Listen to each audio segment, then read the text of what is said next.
할렐루야! 성도 여러분 반갑습니다. 오늘의 말씀은 열왕기하 15장 1절부터 12절까지의 말씀입니다. 열왕기하 15장 1절부터 12절까지의 말씀입니다. 이스라엘 왕 여로보암 제27년에 유다 왕 아마샤의 아들 아사랴가 왕이 되니 그가 왕이 될 때에 나이가 16세라 예루살렘에서 52년간 다스리니라. 그의 어머니의 이름은 여골리아라 예루살렘 사람이더라. 이 아사랴가 그의 아버지 아마샤의 모든 행위대로 여호와 보시기에 정직히 행하였으나 오직 산당은 제거하지 아니하였으므로 백성이 여전히 그 산당에서 제사를 드리며 분향하였고 여호와께서 왕을 치셨으므로 그가 죽는 날까지 나병 환자가 되어 별궁에 거하고 왕자 요담이 왕궁을 다스리며 그 땅의 백성을 치리하였더라. 아사랴의 남은 사적과 행한 모든 일은 유다왕 역대지략에 기록되지 아니하였느냐. 아사랴가 그의 조상들과 함께 잠에 다윗성에 그의 조상들과 함께 장사되고 그의 아들 요담이 대신하여 왕이 되니라. 유다의 왕 아사랴의 제38년에 여로보암의 아들 스가랴가 사마리아에서 6달 동안 이스라엘을 다스리며 그의 조상들의 행위대로 여호와 보시기에 악을 행하여 이스라엘로 범죄하게 한 느바스의 아들 여로보암의 죄에서 떠나지 아니한지라. 야베스의 아들 살룸이 그를 반역하여 백성 앞에서 쳐 죽이고 대신하여 왕이 되니라. 스가랴의 남은 사적은 이스라엘 왕 역대지략에 기록되니라. 여호와께서 예후에게 말씀하여 이르시기를 내 자손이 4대 동안 이스라엘 왕위에 있으리라 하신 그 말씀대로 과연 그렇게 되니라. 아멘. 오늘 우리가 읽은 말씀 1절을 보면 아마샤의 뒤를 이어 아사랴가 남유다의 왕이 되었다고 말씀합니다. 2절을 보면 그는 무려 52년 동안이나 나라를 통치했음을 알 수 있습니다. 나라가 평화롭지 않았다면 이렇게 오랜 기간 동안 통치하는 것은 불가능합니다. 겉으로 볼 때 아사랴가 다스리던 시절에 나라는 평안했고 정치, 경제, 외교적으로 큰 문제가 없었던 것으로 보입니다. 그러다가 이 사람에게 큰 문제가 생겼습니다. 5절을 보면 어느 날 여호와께서 왕을 치심으로 죽는 날까지 나병 환자가 되어 살았다고 말씀합니다. 그 결과 남은 기간 동안 자신의 아들 왕자 요담이 대리 통치하게 되었습니다. 왜 이런 징계를 받게 되었을까요? 3절을 보면 여호와 보시기에 정직히 행하였다고 말씀하는데 단 하나 애매한 표현이 나옵니다.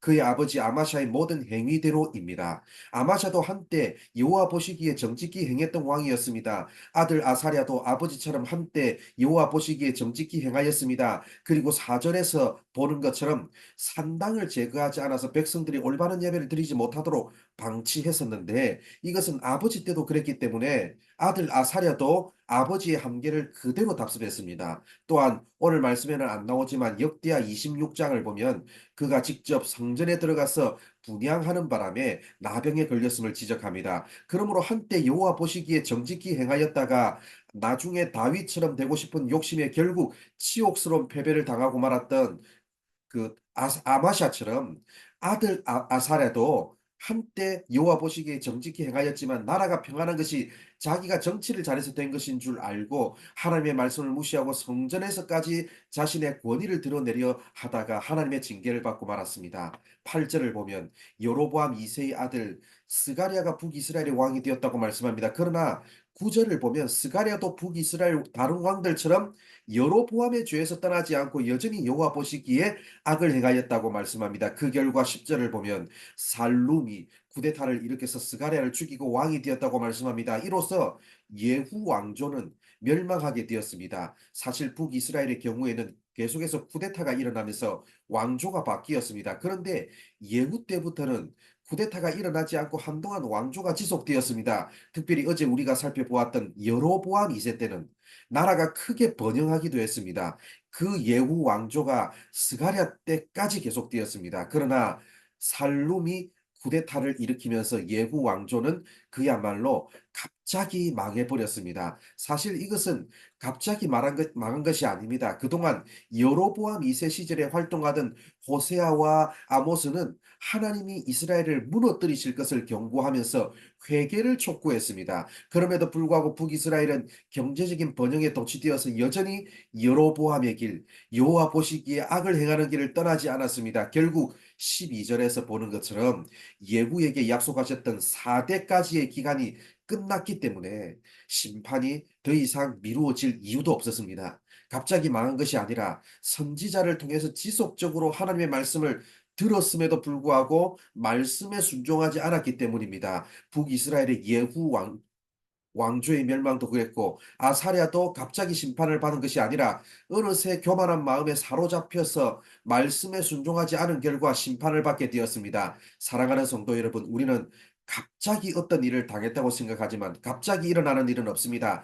단지 하나님의 말씀을 애써 외면하고 싶었을 뿐입니다. 그러므로 아무런 문제가 없어 보이는 때일수록 하나님의 말씀에 귀를 기울이고 겸손히 나 자신을 돌아보는 우리 모두가 되기를 바랍니다. 기도하겠습니다.